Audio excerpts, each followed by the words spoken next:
everyone, it's me, Julian Greystoke.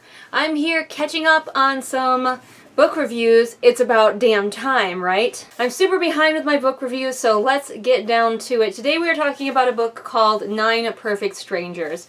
For a while there, I was really feeling thrillers, and I'm still kind of always in a low-key thriller mood. And I believe this was one of the ones that popped up as a potential on the Overdrive app. As you guys know, I'm in love with the Overdrive app. I just go on there, I ask it what's available now, and often I give it a listen. So let's use Candy to read the synopsis, shall we?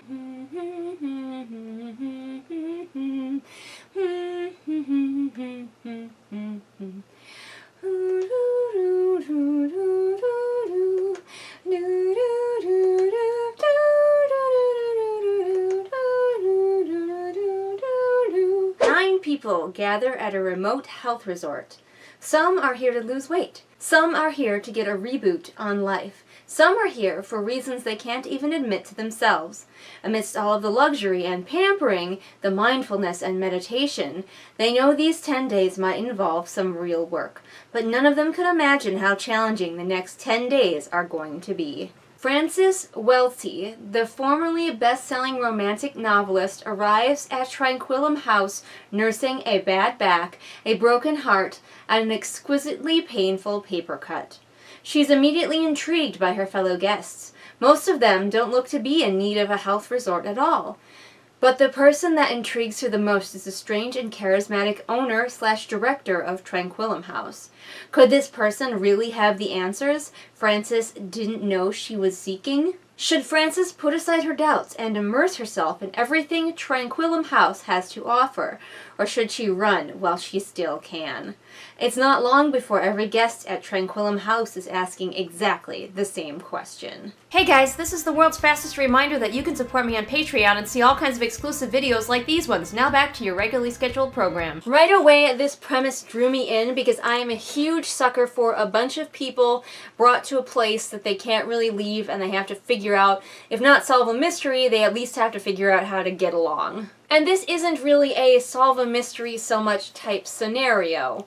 It does get a bit mysterious toward the end, but the beginning is definitely a lot more, here's a bunch of people in a place, they have to get along. This book really takes its time to let you get to know the characters and their situations, let you get a feel for all of them for quite a while before things start to go down.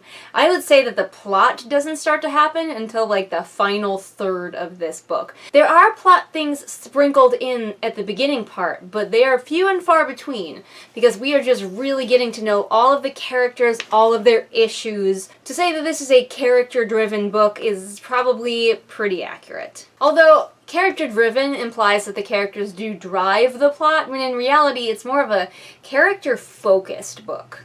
I am curious, this book had a lot of POVs, and sometimes I found myself wondering, why are we with this person? Why am I in this point of view specifically? And I would really be interested to read a version of this book that only had one point of view. Because I am one of those people who likes to get to know characters without necessarily being in their head.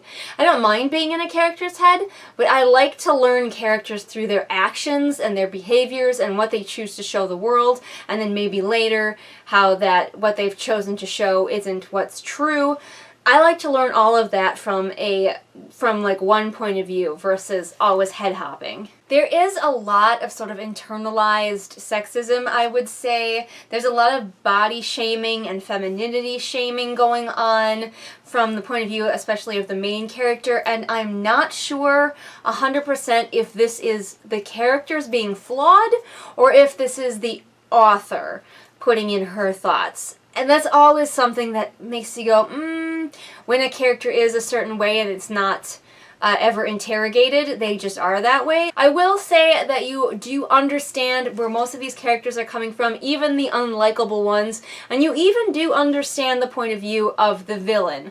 Even though sometimes it can be a little bit over the top, But honestly, I was ready for this book to go way more over the top than it did, so it didn't bother me at all. The main character, well, the main character is also an author, and so I related to her on many levels. She was very popular for a while, but since she has not been, and her publishers want her to go a certain way with her next books, and so they'll sell, and she doesn't want to go that way, and I'm like, I'm not there personally, but I still relate to those author feels and those author struggles. Once things finally do go down, this reminded me a lot of, say, an RP a role-playing game that my husband and I would run, in that there's just a lot of things that you just kind of need to take, and the characters are all stuck, sort of like player characters, figuring out how to get out of certain scenarios. I will say that this book is a lot more my jam than some thrillers that I have read, because many thrillers are not character focused, they're plot focused. And like, you might have the main character who probably gets the most characterization,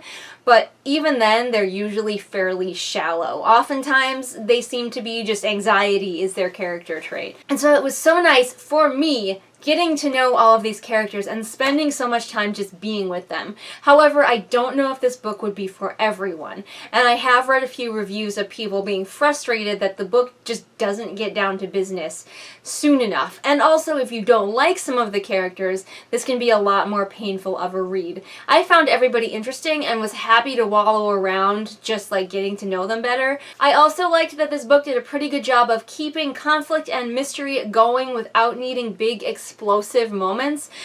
The end is a little bit more wild, but again, not as wild as I thought it would be. So if you're looking for something that's so character heavy, with a little bit of a goofiness toward the end where things really start to get stressful, but you're so with it because you know these characters pretty well by that point, then this book might be for you. And again, it does a great job with conflict of characters because they do not all like each other and they still have to figure out how to get along. And that is something that I am working on with my own writing, figuring out how to keep characters likable while having them have conflict with each other. And so I think this book was a good study for me in keeping conflict going, even if it's small, even if it's just character based. So there you go, those were my thoughts on 9 Perfect Strangers. Have you read it? If so, what did you think? Comment below and let me know. Are there any other character-focused thrillers that you think I might like? I'm really looking for ones that have deep, whole, rounded characters for me to fall in love with, because when we get to the thrilling ending part, I need to care about the character or I just am not afraid for them. I'm just like, whatever, they're in danger now, but I don't care about this person. So please comment below and let me know if you have any suggestions for that. You guys already know that I have a ton of videos here on this channel for you to check out. Feel free to binge to your heart's content. And if that's not enough, over on Patreon, you can support me for as little as $1 a month and get even more videos over there that are exclusive to patrons. I post new videos Mondays and Fridays. All the links to my social media are in the doobly-doo for ease of your clicking. And I will see you again next time with whatever it is I happen to be doing next time. Bye! Well, look at that. It's time for this month's patrons. This month we have Lennox, Amanda, Jenny, Jesper, Kim, Lisa, Ryakio, Sabby Panda, Sarah, Savvy, and Scribbling Cat. As usual, you guys, you rock my socks off.